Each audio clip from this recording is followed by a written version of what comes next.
Bonjour à tous, très heureux de vous retrouver ici à La Réunion, à Saint-Paul exactement, au Cap Laoussé, pour une nouvelle petite vidéo sur la formation coaching football. Donc voilà, on est ici à Saint-Paul dans l'ouest de l'île et nous allons parler aujourd'hui de la formation s'agissant en fait du système du 1-4-2-3-1.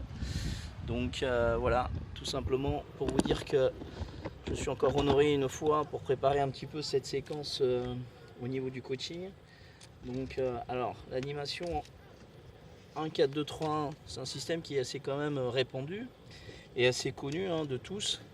Simplement, comme je le dis souvent, il est super important en fait de bien connaître les caractéristiques et les profils de vos joueurs. Parce que dans tout système, en fait, il est important de savoir comment on agit en fonction de nos postes, en fonction de nos missions qui nous sont un petit peu conférées et les directives du coach. Donc voilà, là en l'occurrence, comme vous le voyez, on est positionné par rapport à l'animation de jeu sur un bloc équipe qui est à mi-terrain. On parle souvent aussi de système et d'animation, mais on ne dit jamais en fait où on est positionné par rapport à l'équipe qu'on rencontre et aussi par rapport au plan de jeu qu'on peut mettre en place. Donc là, comme je le disais, en fait, le bloc est situé un bloc mi-terrain, d'où l'importance des espaces qui sont de suite observés sur le positionnement global du terrain. Donc on a des espaces là forcément dans notre dos et puis des espaces à gérer juste devant, je dirais, le bloc équipe. Donc à savoir comment on anime ce système là. Souvent, pourquoi je parle aussi du 1. Le 1 c'est le gardien en fait, forcément il est important dans l'animation, il fait partie du système.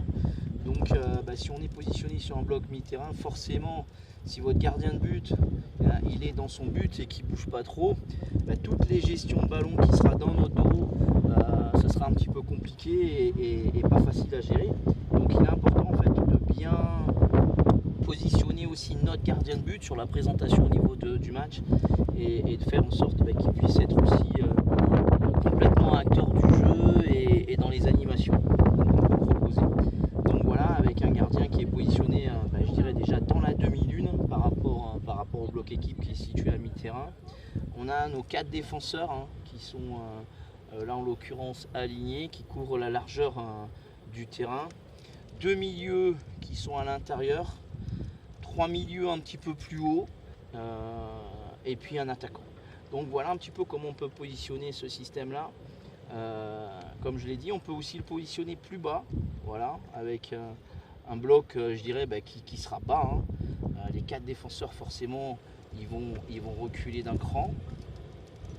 Les milieux pareil, ainsi que l'attaquant. Donc alors ça peut se positionner là et là on sera sur un bloc bas. Forcément le gardien va reculer d'un cran. Nos 4 défenseurs, nos 2 milieux axiaux, nos 3 milieux un peu plus haut et notre attaquant. Donc voilà, 2 positionnements qu'on a identifiés avec un bloc qui était situé mi-terrain ou un bloc bas. Alors là c'est pareil, il est super important en fait de comprendre comment vous animez ce système en fonction du positionnement du bloc. Si vous avez des profils au niveau de vos attaquants qui vont vite vers l'avant, je pense notamment à ce garçon là qui est au niveau axial, ou les garçons qui sont cotés. Forcément ce qui va être intéressant c'est d'utiliser en fait l'espace qui va être dans le dos adverse avec leur qualité de vitesse. Il leur faudra forcément de l'espace. Donc en ayant un bloc qui est bas, forcément ça va être intéressant pour eux d'avoir cette profondeur de jeu au niveau de l'équipe adverse pour pouvoir justement mettre de la percussion, mettre des courses dans la profondeur et ça c'est intéressant. Donc voilà, les profils, les caractéristiques de vos joueurs vont être hyper déterminants sur votre positionnement au niveau de votre bloc équipe. Donc ça c'est le premier point à comprendre. Après, on a parlé du bloc mi-terrain, du bloc bas. Ce qui est intéressant aussi, c'est aussi d'avoir les caractéristiques de vos défenseurs. Pourquoi? Parce que si vous avez des défenseurs qui sont relativement assez lents, il est pour moi tout aussi intéressant de jouer sur un bloc bas, voire un bloc mi-terrain, et pas forcément un bloc haut, parce que nous aussi on aura à être contraint de couvrir notre espace de jeu qui est dans notre dos, et c'est pour ça que j'insiste encore une fois, les profils de vos joueurs, alors caractéristiques défenseur, milieu, attaquant, c'est de savoir avec quand même une certaine justesse les qualités et je dirais les défauts aussi qu'ils ont pour pouvoir mettre votre animation, votre système en place. Donc on va voir un petit peu rapidement pour que vous ayez quelques notions ou en tout cas quelques pistes de réflexion. Si on part sur... on va essentiellement parler aussi de l'animation défensive aujourd'hui. Alors l'animation défensive dans un système en 1-4-2-3-1. Donc si on repart sur notre système où on est positionné relativement bloc mi-terrain, nos deux défenseurs axiaux, nos deux latéraux, nos deux milieux intérieurs, le milieu axial un petit peu plus haut, l'attaquant et les deux excentrés. Donc voilà, sur ce positionnement là, admettons sur un bloc équipe adverse qui joue dans un autre système, on va parler par exemple, on va partir d'un gardien de but, on va partir sur un 4-3-3 admettons. Alors on a nos 4 défenseurs au niveau de la ligne de 4 sur la largeur, donc on va partir avec un milieu à 3 et 3 offensifs. Donc voilà, nous on est en 1-4-2-3-1 et l'équipe adverse se positionne en 1-4-3-3. Alors qu'est-ce qu'on peut proposer sur l'anime def par rapport à ça? Je me répète, le gardien est très important. Donc déjà on a des espaces qui sont dans notre dos et nos garçons qui vont être concernés forcément, principalement c'est le gardien de but, déjà dans la communication, dans son positionnement. Alors il va être, encore une fois je vous dis, entre la demi-lune et le point de pénalty en fonction de la gestion du jeu. Et puis forcément nos défenseurs et notamment les deux axiaux à l'intérieur qui vont devoir contrôler l'espace dans notre dos en fonction du ballon qui va être un peu plus haut et comment nous on va défendre au niveau de nos offensifs, voire de nos milieux de terrain.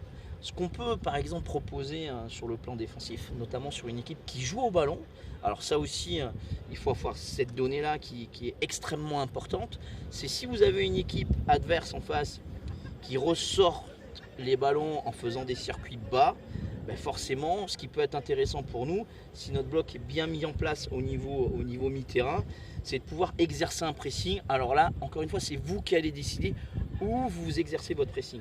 Votre pressing peut se faire sur les zones extérieures ou votre pressing peut se faire à l'intérieur. Donc c'est à vous de décider encore une fois et ça c'est aussi déterminant les profils des joueurs que vous avez à l'intérieur du jeu. Si c'est vraiment des garçons qui sont capables de récupérer beaucoup de ballons au niveau de l'animation, ce serait peut-être intéressant de mon avis de faire en sorte de faire entrer l'adversaire en fait dans notre milieu à l'intérieur pour aller sur les caractéristiques de nos joueurs. Et si ces joueurs-là, avec des tempos qu'on va donner, notamment des temps de jeu, on va faire en sorte sur les extérieurs, notamment sur nos garçons qui sont cotés, admettons on décide de mettre en place un pressing ici à l'intérieur. Parce qu'on a des garçons à l'intérieur qui sont très bons sur la récupération du ballon. Donc en fait, ce qu'on va faire, on va orienter le jeu sur eux. On va clairement orienter le jeu sur eux. Alors quand les adversaires ils vont faire un circuit en partant de derrière, tac, admettons le gardien qui donne au défenseur axial, le défenseur axial va ici glisser à son latéral.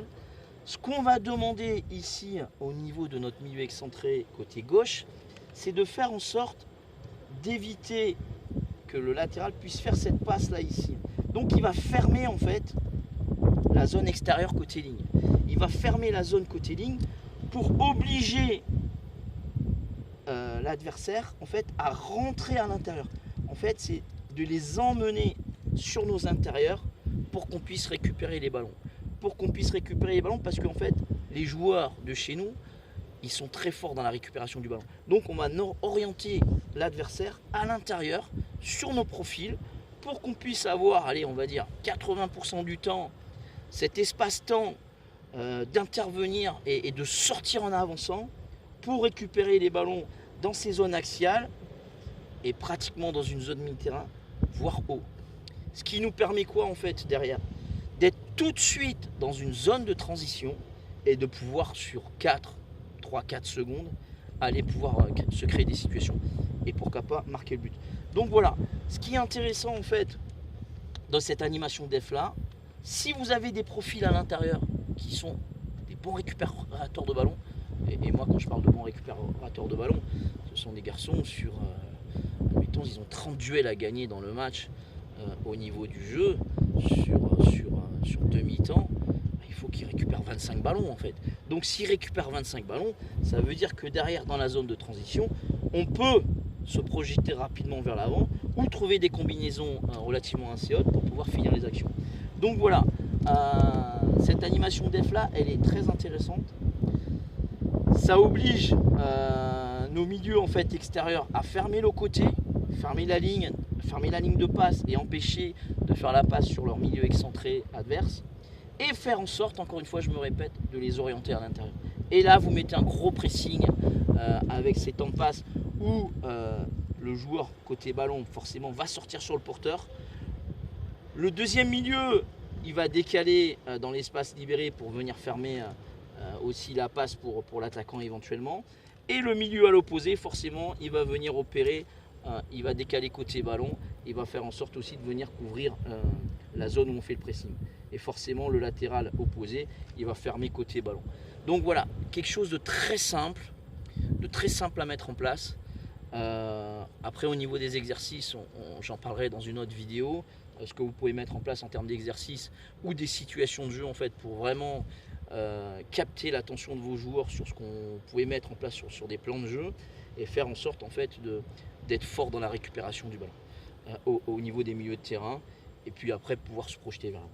Voilà un petit peu ce que je voulais vous proposer aujourd'hui sur cette animation def là, sur le système en 1-4-2-3-1 et pour vous parler un petit peu de choses qui sont simples à mettre en place et forcément efficaces si on est synchro au niveau du bloc équipe, si on décale au bon moment, si on sort sur le temps de passe, si les milieux offensifs extérieurs font en sorte de fermer la passe côté extérieur et faire surtout en sorte de faire rentrer l'adversaire à l'intérieur, ça peut être super intéressant et ça peut donner de la valeur ajoutée sur votre animation défensive et quelque chose de cohérent pour essayer d'être performant et surtout gagner le match. Donc voilà, je vous dis encore une fois, poussez vos réflexions. Ça, ce sont des données qui sont les miennes, expérimentées, mais après à vous, en fonction de votre analyse, d'aussi cogiter sur de différentes animations pour être efficace. Je vous dis à très bientôt, n'hésitez pas à liker, n'hésitez pas à partager. Prochaine vidéo dès demain. Allez, au revoir.